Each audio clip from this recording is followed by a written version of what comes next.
حدیث نمبر 856 حضرت مغیرہ بن شعبہ رضی اللہ عنہ سے مروی ہے، فرماتے ہیں کہ انہوں نے نبی اکرم صلی اللہ علیہ وسلم کے ہمراہ غزوہ تبوک میں شرکت کی۔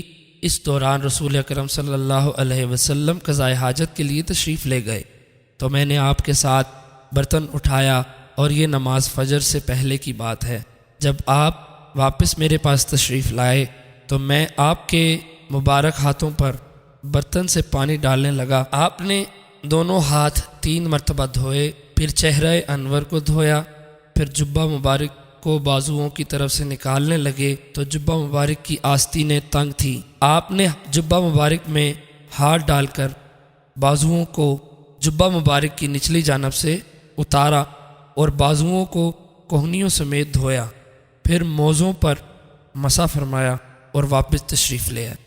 حضرت مغیرہ رضی اللہ عنہ فرماتے ہیں میں بھی آپ کے ساتھ آیا، حتیٰ کہ دیکھا صحابہ کرام نے حضرت عبد الرحمن بن عوف رضی اللہ عنہ کو آگے کیا ہوا ہے اور وہ ان کو نماز پڑھا رہے ہیں۔ رسول اکرم صلی اللہ علیہ وسلم نے 1 رکعت پائی اور صحابہ کرام کے ہمراہ یہ دوسری رکعت پڑھی۔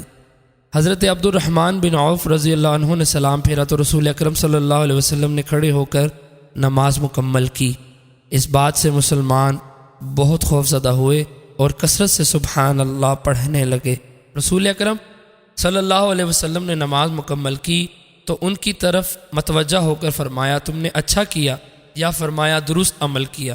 نبی اکرم صلی اللہ علیہ وسلم نے ان کے اس عمل کو قابل رشک قرار دیا کہ انہوں نے وقت پر نماز پڑھی۔